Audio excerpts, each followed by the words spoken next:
O Senhor esteja convosco. Ele está no meio de nós. Proclamação do Evangelho de Jesus Cristo, segundo Mateus. Glória a vós, Senhor. Naquele tempo, vendo Jesus as multidões, subiu ao monte e sentou-se. Os discípulos aproximaram-se e Jesus começou a ensiná-los. Bem-aventurados os pobres em espírito, porque deles é o reino dos céus. Bem-aventurados os aflitos, porque serão consolados. Bem-aventurados os mansos, porque possuirão a terra. Bem-aventurados os que têm fome e sede de justiça, porque serão saciados. Bem-aventurados os misericordiosos, porque alcançarão misericórdia. Bem-aventurados os puros de coração, porque verão a Deus. Bem-aventurados os que promovem a paz, porque serão chamados filhos de Deus. Bem-aventurados os que são perseguidos por causa da justiça, porque deles é o reino dos céus. Bem-aventurados sois vós, quando vos injuriarem e perseguirem, e mentindo, disserem todo tipo de mal contra vós por causa de mim. Alegrai-vos e exultai, porque será grande a vossa recompensa nos céus. Palavra da salvação. Glória a vós.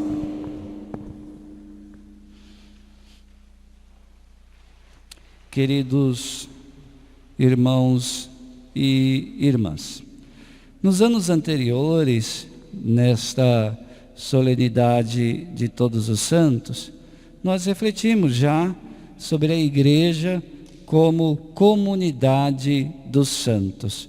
Aqui, quando a gente fala que a igreja é a comunidade dos santos, não estamos dizendo que somos impecáveis. Somente no céu nós seremos a comunidade dos santos impecáveis. Enquanto somos igreja peregrina, somos comunidade dos santos, mas ainda em caminhada. E nós estamos caminhando para nos unir a essa multidão que aparece na primeira leitura, né? Os 144 mil, primeiro João viu os 144 mil, depois ele viu uma multidão imensa de pessoas e que lavaram e alvejaram suas roupas no sangue do Cordeiro. Nós somos esses. E aí, aqui se entende por que a igreja é a comunidade dos santos. Não porque sejamos impecáveis, mas porque nós, através do nosso batismo, lavamos e alvejamos a nossa alma no sangue do Cordeiro. Então nós somos lavados pela santidade, nós somos atingidos pela santidade, pela graça de Jesus que foi morto e ressuscitado. Pois bem, nós refletimos, nós aprofundamos isso nos anos anteriores, e esse ano então vamos observar um pouco o texto das bem-aventuranças, que é capítulo 5 do Evangelho de Mateus. É importante que nós olhemos, em primeiro lugar, que as bem-aventuranças são o retrato de Jesus. Pense que aqui, nessas palavras das bem-aventuranças, nós estamos descrevendo, em primeiro lugar, a pessoa de Jesus. Ou seja, Jesus é aquele que foi manso, bem-aventurados os mansos. Então Jesus é aquele manso e humilde de coração. Bem-aventurados que têm fome e sede de justiça. Jesus é aquele que tem fome e sede de justiça. E o Evangelho é cheio de exemplos de como Jesus lida com a justiça de seu tempo, como era injusta a postura de tantos que manipulavam a lei. Jesus é misericordioso, bem-aventurados os misericordiosos. Então Jesus é um misericordioso, puro de coração, que promove a paz, que foi perseguido, que foi injuriado, enfim, todos os versículos das bem-aventuranças se referem, em primeiro lugar, a Jesus. Jesus é esse. Ele, o Senhor, viveu tudo isso. É como se nós estivéssemos descrevendo as características de Jesus, um retrato falado da pessoa de Jesus. E aqui que é o importante, viver a santidade significa viver segundo essa imagem. Esse retrato de Jesus, nós precisamos reproduzir em nós, se quisermos viver a bem-aventurança ou a santidade. Viver segundo essa imagem. E aqui nós temos como exemplo os santos e santas que já conhecemos, que foram canonizados pela Igreja. São Francisco, São Paulo e assim por diante. Os santos foram aqueles que se apresentaram diante de Deus com tanta docilidade, com tanta abertura interior, que eles foram se permitindo viver conforme essa imagem de Jesus. Eles contemplavam Jesus, viam todas essas virtudes e quiseram viver essas virtudes em suas vidas. De maneira que aquela imagem de Jesus, metaforicamente falando, foi como que desenhada nos próprios santos, né? Deus foi desenhando a imagem de Jesus nas pessoas concretas que hoje nós chamamos santos. Uma comparação que nós podemos fazer é a comparação do artista diante de um bloco de mármore. O artista diante de uma pedra retangular, de um bloco de mármore grande, ele olha aquela pedra e ele imagina, ele desenha já na sua mente o que ele quer tirar daquela pedra. E aí ele vai esculpindo com as ferramentas, ele vai dando forma para aquele bloco que era quadrado, ele faz uma imagem perfeita. Nós somos esse bloco de mármore. E o artista ele vai desenhando, ele vai esculpindo, ele vai fazendo uma forma. A forma, a imagem dele, ele coloca, ele desenha em nós. Os santos, nesse sentido, permitiram de tal modo Deus agir em suas vidas, que eles se deixaram então esculpir, se deixaram modelar. E assim eles reproduziram na sua vida a imagem de Jesus. Eles se tornaram assim reflexo de Jesus. Os santos, a beleza dos santos e santas é exatamente essa. Eles refletiram Jesus, a imagem de Jesus. As virtudes e graças que havia nos santos não eram deles próprias, mas era esse artista que foi colocando tudo isso naquela imagem. Então o nosso culto aos santos deve buscar reconhecer isso.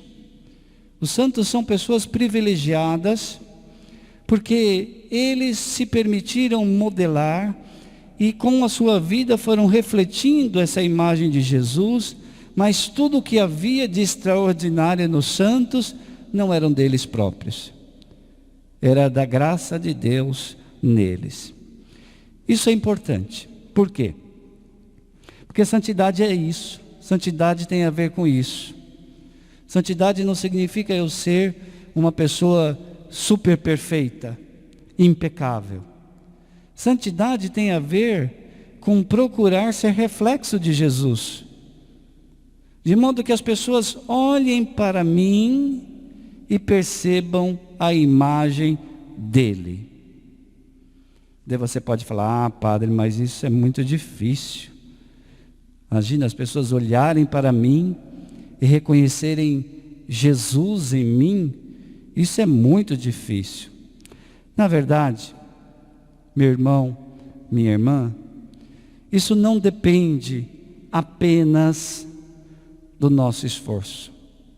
Enquanto tentarmos só com a nossa força, vai ser muito difícil, eu diria que quase impossível. É justamente o contrário. Repito, não depende dos nossos esforços, pense bem nisso. Uma pessoa sem fé nenhuma pode viver de modo virtuoso, apesar de faltar a virtude da fé. Imagine, por exemplo, um ateu. Um ateu, ele pode ser uma boa pessoa, ele pode ser caridoso, ele pode fazer inúmeros benefícios aos outros. Um ateu, ele pode ter uma vida moral perfeita, assim, no sentido de não tratar mal, não falar mal, apenas fazer coisas boas. Um ateu pode viver assim. E aqui não tem nenhuma relação de fé com essa virtude moral positiva que um ateu pode viver. Então, ser santo não é necessariamente relacionado a ser perfeito nas virtudes morais. Eu diria que é consequência. Mas o santo, em primeiro lugar, viver a santidade, em primeiro lugar, tem a ver com permitir que o Espírito Santo faça a obra de Deus em nós. A santidade é obra de Deus, não do nosso esforço humano. Enquanto tentarmos viver a santidade com o nosso esforço humano, o máximo que conseguiremos é ter virtudes morais boas, não a santidade. Mas quando entendemos que a santidade é obra do Espírito Santo, nós viveremos conforme a santidade do Evangelho. Então, a santidade é dom do Espírito de Deus. Vamos repetir? A santidade. Isso é muito forte na nossa fé cristã. Disse que na tradição oriental, a fé cristã no Oriente, portanto, celebra a festa que nós estamos celebrando hoje, a festa de Todos os Santos, logo depois do dia de Pentecostes. Então eles celebram o Pentecostes, imediatamente após o dia de Pentecostes, eles celebram a festa de Todos os Santos. Por quê? Para indicar que é o Espírito Santo quem doa para a igreja a santidade. Ele veio, desceu, Pentecostes. E ao descer, ele doa para a igreja a santidade. É o Espírito Santo, portanto, quem faz florir na comunidade cristã muitos sinais de santidade. Quanto mais uma igreja é aberta ao Espírito Santo, mais haverá sinais de santidade. Então, se tudo isso é doado pelo Espírito Santo, se essa santidade que a palavra nos convida a viver é doada pelo Espírito Santo, da nossa parte cabe abrir-se ao Espírito Santo, reconhecer-se necessitado dessa santidade, de que Ele desenhe em mim a imagem de Jesus. Reconhecer necessitado disso. E quanto mais necessitado eu me reconheço, mais eu recebo a graça da santidade. Em Lucas 6 tem uma palavra que nesse sentido ilumina.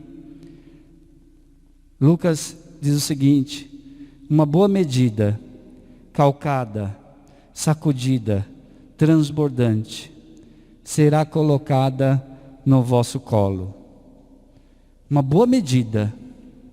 Imagine você indo comprar grãos, né? Uma boa medida de grãos, sacudida, transbordante será colocada no vosso colo. Então é necessário querer essa medida transbordante, reconhecer-se necessitado, reconhecer-se pobre, para receber essa medida transbordante do Espírito Santo, que nos fará santos. Reconhecer-se necessitado e pobre. Talvez aqui fique claro então, a partir de agora, o que significa ser pobre em espírito. É a primeira bem-aventurança. Bem-aventurados os pobres em espírito, porque deles é o reino dos céus. Vamos dizer? Bem-aventurados os pobres em espírito, porque deles é o reino dos céus. Pobre em espírito. Ser pobre em espírito significa que interiormente nós somos incompletos. Algo está sempre faltando dentro de nós. Nós somos sempre necessitados. Nós trazemos uma pobreza radical, uma pobreza que nos constitui interiormente. E o soberbo é aquele que não reconhece essa pobreza interior, essa necessidade, esse ser incompleto. Nós nos percebemos assim. Nós nos percebemos, se olharmos com sinceridade para nós mesmos, nos perceberemos assim. Nós perceberemos que não temos todas as qualidades que gostaríamos de ter. Nós percebemos que não somos tão bons como gostaríamos de ser. E muitas vezes nós nos deparamos com as nossas falhas, com os nossos pecados, com os nossos erros, com a nossa pobreza. Mas isso não é um obstáculo para Deus.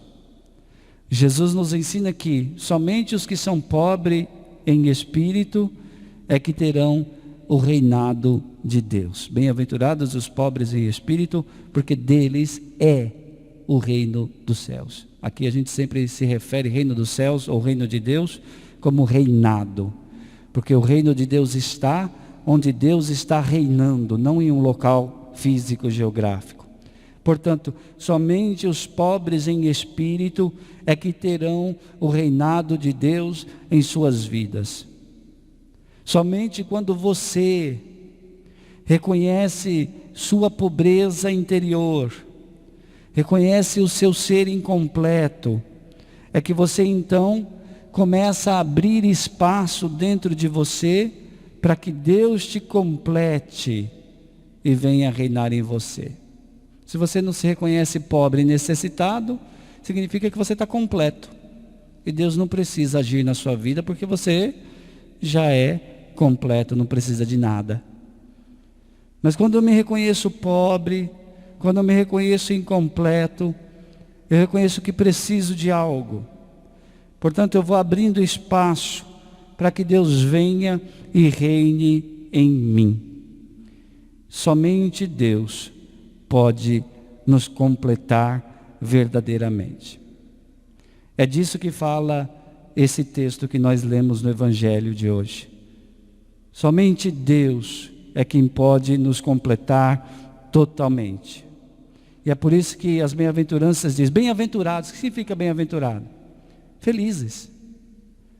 Felizes são vocês, porque vocês serão consolados por Deus. É Ele que vem em nosso auxílio quando estamos em tribulação, em angústia. Somente Deus é quem pode nos dar essa completude. Felizes vocês que serão saciados por Deus. Felizes vocês porque verão a Deus. Felizes vocês porque serão reconhecidos como filhos de Deus.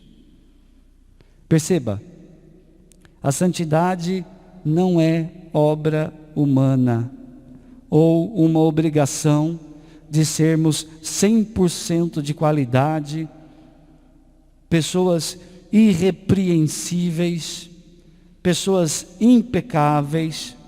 Não. Santidade é obra de Deus. Ele quer desenhar essa imagem em nós. Cabe então a você reconhecer-se pobre e permitir que Deus instale o reinado dele em você.